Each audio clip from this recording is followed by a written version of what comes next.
একটা সময় ছিল, আজকে থেকে প্রায় ৩-৪ হাজার বছর হবে, সময়টা বড় কথা নয়। একটা রাষ্ট্র ছিল, যে রাষ্ট্রের একজন রাজা ছিলেন, সে রাজার নাম ছিল দাকিয়ানুস। কি নাম ছিল? দাকিয়ানুস। নামটাও কিন্তু কোনো বড় কথা নয়। ঠিক আদম আলাইহিস সালাম কোন ফল খেয়েছেন সেটা যেমন বড় কথা নয়, এই রাজার নামটা বড় কথা নয়। বড় কথা হচ্ছে ওই সভ্যতাটা ছিল গডলেস। ওই সভ্যতাটা ছিল গডলেস, মানে ওই সভ্যতার পড়াশোনা ছিল শিরকি পড়াশোনা, অর্থনীতি ছিল শিরকি অর্থনীতি, রাজনীতি শিরকি রাজনীতি, সামাজিক ব্যভিচার, পাপাচার, জুলুম, আপনার জিনা, মদ, এগুলো দিয়ে ভর্তি ছিল। এক কথায় একটা জাহেলি সভ্যতা। এই সভ্যতার রাজা ছিল দাকিয়ানুস।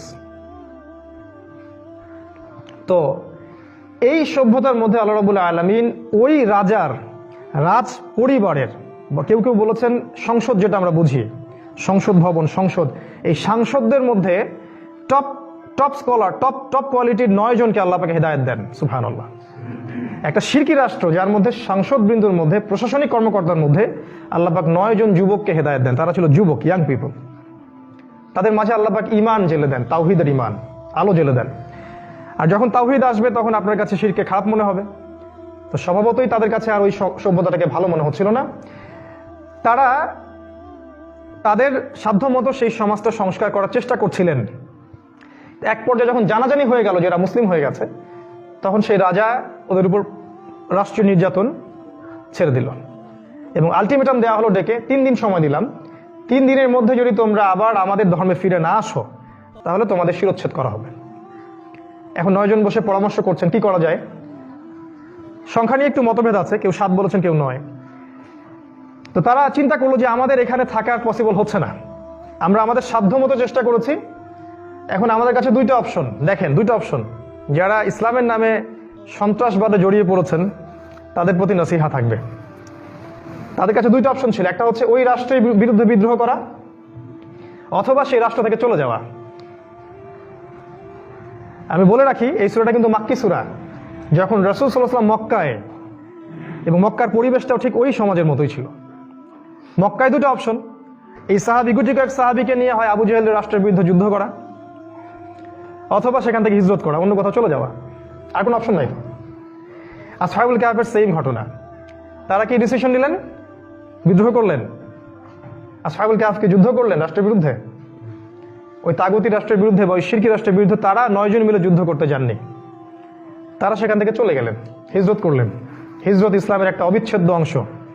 সামনে প্রচুর হিজরত করতে হবে মুসলিমদেরকে। এরপর যেটা ঘটলো, তারা যাচ্ছিলেন কোন একটা জায়গায়, তারা সেই গুহায় যাচ্ছিলেন না, তারা কোন একটা জায়গায় যাচ্ছিলেন, মেবি সেই সভ্যতা থেকে অনেক দূরে কোথাও, যেখানে তারা শান্তিতে নিরাপদে দিন পালন করতে পারবেন। এটা ছিল ওদের উদ্দেশ্য। রাত হয়ে গেল, তারা গুহার মধ্যে ঢুকলেন রাত কাটানোর জন্য, এবং আল্লাহ পাক তাদেরকে ঘুম পাড়িয়ে দিলেন। আপনারা জানেন তারা ঘুম থেকে উঠলেন কত বছর পর? 309 বছর পর। 300 বছর প্লাস আরো 9 বছর, 309 বছর পর ঘুম থেকে উঠলেন। ক্ষুধার্ত ছিলেন, একজনকে পাঠালেন বাজারে যাও এবং খেয়াল করে দেখবে কোন খাবারটা পবিত্র খাবার। ফুড কনসিয়াসনেস, খাবার যেটা খাচ্ছেন ভালো খাচ্ছেন না খারাপ খাচ্ছেন, এটা কিন্তু প্রাচীন সুন্নাহ। কারণ এই যুগে শেষ জামানায় খাদ্য করাপ্টেড হয়ে যাবে, খাদ্যের মাধ্যমে আপনাকে মেরে ফেলা হবে। বারবার বলছি, আসহাবুল কাহফ এবং সূরাতুল কাহফ এটাই হচ্ছে শেষ জামানার সূরা। কিভাবে? এই একটা সূরাকেই নবী সাল্লাল্লাহু আলাইহি ওয়াসাল্লাম দাজ্জালের সাথে সম্পৃক্ত করেছেন, অন্য কোনো সূরাকে করেন নাই। আর দাজ্জাল শেষ জামানার বড় ফিতনা। তারপর খাবার কিনতে গেলেন, রুটি কিনলেন, অর্থ দিলেন, অর্থ রৌপ্য মুদ্রা, আমাদের মতো বোগাস কাগজের টাকা না, আমাদের মতো ইলেকট্রনিক মানি না, অরিজিনাল ইসলামিক মানি, সোনার কয়েন এবং রূপার কয়েন। রূপার কয়েন দিলেন। 309 বছর ঘুমিয়েছিলেন, তো টাকাটা নষ্ট হয়ে যায় নাই, তাই না? তাহলে ইসলামের মুদ্রা এমন একটা জিনিস হতে হবে যেটার একটা ইন্ট্রিনসিক ভ্যালু আছে, যেটা 1000 বছর পরেও যার মূল্য ঠিক সেম থাকবে, আপনার টাকার মূল্য সেম থাকবে না। প্রতারণা চলছে সারা বিশ্বে, এবং এই কাগজের টাকা দিয়ে সারা বিশ্বের সম্পত্তি লুট করে ফেলছে। মুসলিমরা এখানে নির্বিকার, স্কলারদের কোনো খবরই নেই এগুলো সম্পর্কে। যাই হোক, এরপর যেটা হলো, ওই দোকানদার ধরে ফেললেন, এই টাকা তো অনেক আগের টাকা, কোথায় পেলে? তুমি গুপ্তধন পেয়েছো নিশ্চয়ই। সে বলল, আমি এখানকার রাষ্ট্রের প্রধানের ছেলে, আমি এখানকার সাংসদদের ছেলে, আমি এখান থেকে চুরি করবো কি জন্যে? আমি গতকালকে এখান থেকে বের হয়েছি, আমার সাথীরা সেই গুহায় ঘুমিয়ে আছে, এরা তো মনে করতেছে পাগল ব্যক্তি। তো সেই কয়েনটা নিয়ে তারা দেখলো যে সেই কয়েনে যে বাদশার ছবিটা আছে, এই বাদশার নাম দাকিয়ানুস, যে কিনা আজকে থেকে 300 বছর আগে মৃত্যুবরণ করেছে। বুঝতে পারছেন কি ব্যাপারটা? সবাই মিলে তাকে ধরে নিয়ে গেল সেই রাজদরবারের কাছে, এবং সে ব্যক্তি এবার এই রাজদরবারে গিয়ে দেখলো যে এই রাজদরবার তো আমি ছেড়ে আসি নাই, এটা তো নতুন একটা রাজদরবার দেখছি আমি, এই রাস্তা তো আমি চিনছি না, এই বাড়িঘর তো আমি দেখিনি আগে, আমি কি স্বপ্ন দেখছি না, আমি পাগল হয়ে গেছি না, আমার মস্তিষ্ক বিকৃত হয়ে গেছে। তখন সেই বাদশা, এবার যে বাদশাটা ক্ষমতায় ছিল, এই বাদশা এবং তার এই সভ্যতা কিন্তু আল্লাহ বিশ্বাস করত। 300 বছর পার হয়ে গেছে, এই 300 বছর পর এই সভ্যতাটা আল্লাহকে বিশ্বাস করত।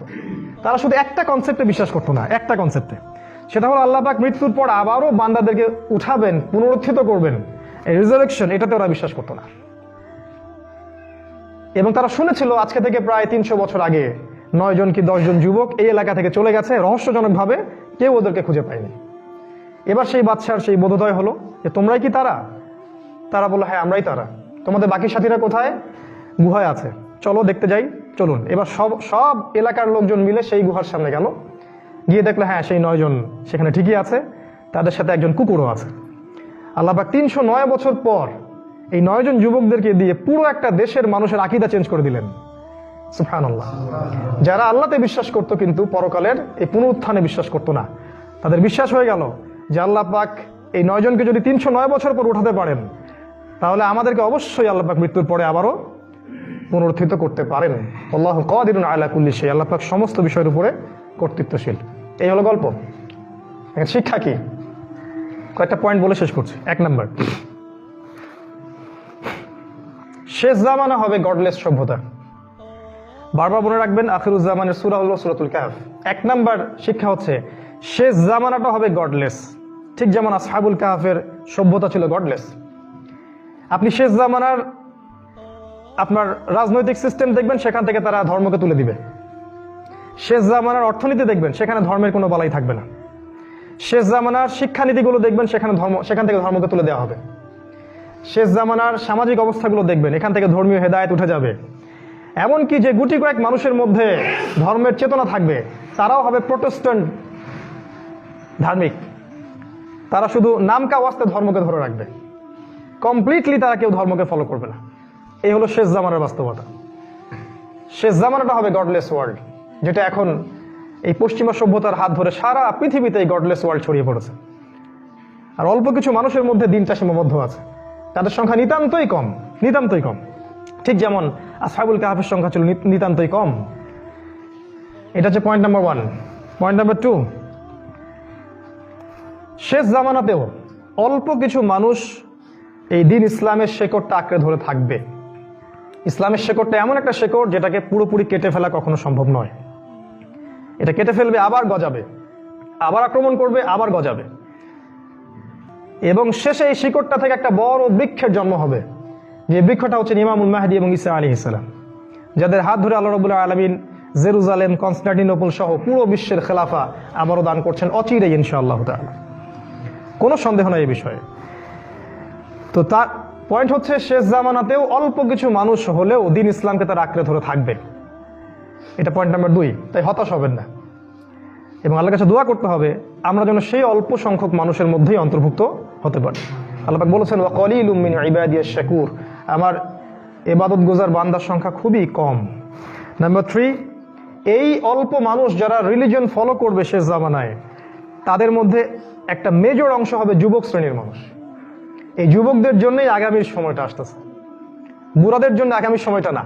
তারা চলে যাবে, আপনি থাকতে পারেন, আল্লাহ চাইলে আমরা থাকতে পারি, অথবা আমাদের এই ছোট ছোট বাচ্চাগুলো আছে এরা থাকবে ইনশাআল্লাহ। সামনের দিনগুলো এই যুবক শ্রেণীর জন্য, আখিরুজ্জামান যুবকদের জন্য। রাসূল সাল্লাল্লাহু আলাইহি ওয়াসাল্লাম বলেছেন আল্লাহ রাব্বুল আলামিন কিয়ামতের মাঠে 7 শ্রেণীর মানুষকে তার আরশের নিচে ছায়া দিবেন। তার মধ্যে 1 শ্রেণীর মানুষ যারা যৌবনকালটা আল্লাহর জন্য উৎসর্গ করেছে। তাই যুবকদের প্রতি নাসিহা থাকবে, জ্ঞান অর্জন করুন, প্রচুর জ্ঞান অর্জন করুন, পড়াশোনা করুন, ভার্সেটাইল বইপত্র পড়ুন, কোরআন, সুন্নাহ, হিস্ট্রি, ইকোনমিক্স, ফিলোসফি সব বইপত্র পড়তে হবে। স্কলারদের শরণাপন্ন হন, আমল করেন, জামা গঠন করেন। যারা দিনের জন্য কাজ করছেন সবার সাথে মিউচুয়াল আন্ডারস্ট্যান্ডিং রেখে চলেন, একটা উম্মাহ গড়ে তোলেন, পরিবার গড়ে তোলেন, শারীরিক প্রিপারেশন নেন, মানসিক প্রিপারেশন নেন, ঈমান তাজা রাখেন, একসাথে থাকেন। সামনে দাওয়াত এবং জিহাদ আপনার জন্য অপেক্ষা করছে ইনশাআল্লাহ। ইনশাআল্লাহ তাআলা। আসহাবুল কাহফের ক্ষেত্রেও তারা ছিলেন অল্প কিছু যুবক। সামনের দিনগুলো হবে যুবকদের জন্য ইনশাআল্লাহ। 4 নাম্বার পয়েন্ট হচ্ছে, এই যুবকদের কিন্তু মধ্যে বেশিরভাগই ছিল উচ্চ পদস্থ কর্মকর্তা। তারা কিন্তু রাস্তাঘাটের ছেলেরা ছিলেন না, তারা কেউই কিন্তু রাস্তাঘাটের অর্ডিনারি পিপল ছিলেন না আমাদের মতো। এই আসহাবুল কাহফের প্রায় ম্যাক্সিমাম ব্যক্তি ছিলেন ওই সময়কার রাষ্ট্রীয় যে পদমর্যাদা আছে, প্রশাসনিক কর্মকর্তার ছেলে। আজকে আমাদের রাজনীতিবিদদের প্রতি নসিহত থাকবে, প্রশাসনিক কর্মকর্তাদের প্রতি নসিহত থাকবে। প্রত্যেক যে সদস্য, প্রত্যেক যে ভাই, মুসলিম ভাই, আপনি প্রশাসনে আছেন, র্যাবে আছেন, পুলিশে আছেন, আর্মিতে আছেন, যে কোনো বাহিনীতে আছেন, ইভেন পলিটিক্সে আছেন, তাদের সবার প্রতি নসিহত থাকবে আসহাবুল কাহফের মতো হয়ে যান সময় থাকতে। আপনার এই মেধা, আপনার এই শক্তি, আপনার এই ক্ষমতা যা আল্লাহ আপনাকে দিয়েছেন, আল্লাহর পথে ঢেলে দেন ইনশাআল্লাহ। আগামী দিন আপনার জন্য অপেক্ষা করছে। যদি আসহাবুল কাহফ এই 9 জন মিলে পুরো ওই কান্ট্রি, ওই সভ্যতার বিরুদ্ধে থাকতে পারে, আপনারাও পারবেন ইনশাআল্লাহ। আমরা জানি যে আপনারাও মুসলিম, হয়তো চাপের কারণে হোক, দুনিয়াবি কোনো কারণেই হোক, ইমানের চর্চা না থাকার কারণেই হোক, কোনো না কোনোভাবে আপনাদের হৃদয়টাকে করাপ্টেড করে ফেলা হয়েছে। আমরা দোয়া করব আল্লাহ পাক আপনাদেরকে যেন ইসলামের দিকে ফিরিয়ে নিয়ে আসেন। কারণ আপনাদের দ্বারা যে খেদমতটা সম্ভব, সেটা আমাদের মতো অর্ডিনারি পিপলদেরকে দ্বারা সম্ভব নয়। আপনাদের মধ্যে পড়াশোনা আছে, ম্যাচুরিটি আছে, আপনার ওয়ার্ল্ড অ্যাফেয়ার্স বোঝেন, ইকোনমিক্স বোঝেন, পলিটিক্যাল সায়েন্স বোঝেন, আপনার রিলিজিয়নও বুঝবেন ইনশাআল্লাহ। সঠিক জায়গায় আসলে রিলিজিয়নও বুঝবেন ইনশাআল্লাহ। আপনাদের মধ্যে সামরিক ট্রেনিং আছে, যেটা সামনের দিনগুলোতে খুব প্রয়োজন হবে। সার্ভাইভ কীভাবে করতে হয় সেটা আপনারা জানেন। প্রত্যেক প্রশাসনিক বড় বড় কর্মকর্তা জানে যে মালহামা সামনে আসছে। আমরা জানি না, তারা জানে, প্রত্যেকেই জানে। আমরা তাদের জন্য দোয়া করবো এবং তাদের জন্য আমরা হেদায়েতের আলো মিম্বর থেকে ছড়িয়ে দিব। আল্লাহ পাক তাদেরকে ইসলামের দিকে ফিরিয়ে আনুন এবং সমস্ত পাপাচার, সমস্ত ঘুষ, সমস্ত দুর্নীতি, জালেমের সাহায্যকারী হওয়া এবং অন্যায়কে পেট্রোনাইজ করা, এই সমস্ত বিষয় থেকে আল্লাহ পাক ওদেরকে বের করে নিয়ে আসুন। আল্লাহুম্মা আমিন। 5 নাম্বার, প্রচেষ্টা এবং দোয়া। আসহাবুল কাহফ শুধু দোয়াই করেননি, প্রচেষ্টাও চালিয়েছেন। যতক্ষণ তারা সেই সমাজে ছিলেন, তারা দাওয়াতি কাজ করেছেন এবং একই সাথে আল্লাহর কাছে দোয়াও করেছেন। কি দোয়াটা করেছেন? দোয়াটা আমরাও সবাই করি। তারা বলেছেন, রব্বানা আতিনা মিন লাদুনকা রাহমা ওয়া হাইয়্যি লানা মিন আমরিনা রাশাদা। তাদের দোয়াটা ছিল এরকম, হে আল্লাহ, আমরা চেষ্টা করছি, 9 জন মিলে চেষ্টা করছি সমাজকে সংস্কার করার। হে আমাদের প্রতিপালক, আতিনা মিন লাদুনকা রাহমা, আপনার পক্ষ থেকে আমাদেরকে রহমত দান করুন। ওয়া হাইয়্যি লানা মিন আমরিনা রাশাদা, আপনি আপনার সাহায্যে আমাদের সব কাজগুলোকে সুন্দর মতো সমাধান করে দিন। আল্লাহর রহমত এবং সাহায্য না থাকলে প্রচেষ্টা কোনো কাজে আসবে না। আবার শুধু দোয়া করেই ক্ষান্ত থাকলে হবে না, চেষ্টাও চালাতে হবে, তখনই গিয়ে একটা রেজাল্ট পাওয়া যাবে ইনশাআল্লাহ। এটা 5 নাম্বার। 6, হিজরত। এটা শুনতে শুনতে আমার পক্ষ থেকে হয়তো বিরক্ত হয়ে গেছেন আপনারা, কিন্তু সামনের দিনগুলোতে বুঝবেন এটার বাস্তবতা কতটুকু। এই কথাগুলো আপনাদের মনে পড়বে ইনশাআল্লাহ। আসহাবুল কাহফ ওই সমাজে চেষ্টা করেছিলেন, পারেন নাই, দোয়া করেছেন, এক পর্যায়ে সেখানে টিকতে পারেননি, কারণ জালেমের শক্তি এত বেশি ছিল, তারা টিকতে পারতেন না। এক পর্যায়ে তাদেরকে ছেড়ে চলে যেতে হয়েছে সেই সমাজ।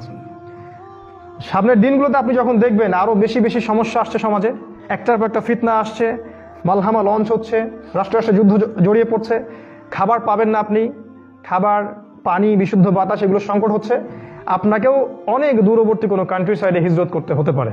সেই প্রিপারেশন এখন থেকে নিয়ে রাখতে পারেন। এটা আমার নাসিহা। ডিসিশন আপনি নেবেন, এটা আমার নাসিহা, কারণ আমি নিজের জন্য যা পছন্দ করব আপনাকে সেটাই বলবো। হিজরত একটা অবিচ্ছেদ্য অংশ। আমাদের নবীকে হিজরত করতে হয়েছে মক্কা থেকে মদিনা, তার আগে মক্কা থেকে আবিসিনিয়া, তার আগে মক্কা থেকে তায়েফ করতে হয়নি? রাসূলের সুন্নাহ এটা। ইব্রাহিম আলাইহিস সালামকে হিজরত করতে হয়েছে, আসহাবুল কাহফকে হিজরত করতে হয়েছে।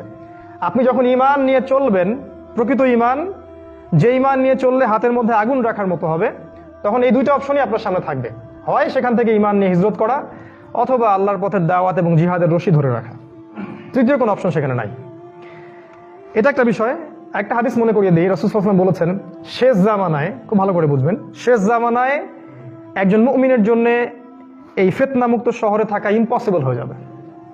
তখন তার জন্য সবচেয়ে সেরা সম্পদ হবে কিছু বকরি, কিছু গাভীর পাল, কিছু জমি, কিছু সোনা এবং রূপা। এগুলো নিয়ে সে হিজরত করবে প্রত্যন্ত পাহাড়ি অঞ্চলে। এটা নবীজির হাদিস। তিনি জানতেন সামনে এরকম একটা অবস্থা হবে, এই জন্যই তো হাদিসগুলো বলে গেছেন। এই সময়গুলো সামনে আসবে, আল্লাহ পাক আমাদেরকে প্রস্তুতি নেওয়ার তৌফিক দান করুন, আল্লাহুম্মা আমিন। 7 নাম্বার, আল্লাহর সাহায্য মুজিজা। দেখুন, যখন আপনি আল্লাহ পাকের পথে আসবেন পরিপূর্ণভাবে, আল্লাহ পাকের উপর দায়িত্ব হচ্ছে আপনাকে সাহায্য করা। আসহাবুল কাহফ যখন আল্লাহর পথে চলে আসছে তাওহীদের সাক্ষী দিয়ে, আল্লাহ পাক তাদের জন্য তার পথকে প্রশস্ত করে দিয়েছেন। 309 বছর ঘুম পাড়িয়ে রেখেছে নিশ্চিন্তে। এদিকে সমাজ ধ্বংস হয়ে যাচ্ছে, কিন্তু তারা নিশ্চিন্তে ঘুমিয়ে আছেন। খেয়াল করেছেন? কোনো টেনশন নাই, তারা ঘুমিয়ে আছেন। এবং অল্প কিছু মানুষকে দিয়ে আল্লাহ পাক কিয়ামত পর্যন্ত মানুষদেরকে হেদায়েত দিয়ে দিলেন যে কিয়ামত অবশ্যই হবে, পুনরুত্থান অবশ্যই হবে। কিয়ামত পর্যন্ত যতদিন কোরআন থাকবে ততদিন পর্যন্ত মানুষ এদের গল্প পড়তে থাকবে। প্রতি শুক্রবারে অসংখ্য মুসলিম এই গল্পটা পড়বে, অথচ তারা কিন্তু জানেই না যে তাদেরকে নিয়ে কোরআনে এরকম আয়াত নাযিল করা হয়েছে। আল্লাহ সাহায্য আসবে ইনশাআল্লাহ যখন আপনি হকের পথে থাকবেন। 8 নাম্বার, আপনি আল্লাহর মুজিজা দেখতে পারবেন। কিভাবে? আসহাবুল কাহফ যখন ঘুমিয়েছিলেন, তাদের ঘুমের যেন ডিস্টার্ব না হয়, আল্লাহ পাক সেজন্য সূর্যকে উঠানোর সময় ডান দিক দিয়ে হেলাতেন আর ডোবানোর সময় বাম দিক দিয়ে হেলাতেন। আল্লাহ পাক প্রকৃতিকে তাদের অনুগত করে দিয়েছিলেন। সুবহানাল্লাহ। আজও যদি কেউ আপনি হকপন্থী হতে পারেন, আমরা পারি, আল্লাহ পাক প্রত্যেকটা বিষয়কে আপনার অনুগত করে দিবেন ইনশাআল্লাহ। আল্লাহ পাক চাইলে আসমান থেকে ফেরেশতা নামিয়ে আপনাকে সাহায্য করতে পারেন। আল্লাহ পাক এটা করেননি? বদরের মাঠে করেননি? উহুদে করেন নাই? ইসলামের ইতিহাস অল্প কিছু মানুষকে নিয়ে বড় যুদ্ধ জয়ের ইতিহাস। আমরা বড় সৈন্য সামন্ত এবং অস্ত্রশস্ত্র নিয়ে কখনো যুদ্ধে নামি নাই। প্রতিটা জায়গায় আমরা জিতেছি কেন? ইমানের কারণে, আল্লাহর সাহায্যের কারণে। গায়েবী মাদাদ আসবে ইনশাআল্লাহ। শুধু তাই নয়, খেয়াল করে দেখবেন এই গল্পটা পড়লে, ঘুমের মধ্যেও আল্লাহ পাক তাদের পার্শ্ব পরিবর্তন করাচ্ছিলেন। সুবহানাল্লাহ। তারা ঘুমিয়ে আছে, আল্লাহ পাক ফেরেশতাদেরকে দিয়ে তাদের পার্শ্বটা পরিবর্তন করাচ্ছেন, ডানে একবার বামে একবার। কেন করাচ্ছেন? তাদের মূল্য এত বেশি কেন? তাওহীদ, ঈমান, এই কারণে।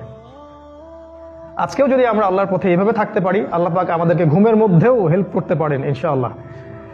আজকে হীনমন্যতা ত্যাগ করতে হবে এবং আমাদের যে রক্ষণশীল চেতনা, শেকড় ভুলে যাওয়া, আমরা যে এখন হীনমন্যতায় ভুগছি, এটা ত্যাগ করতে হবে।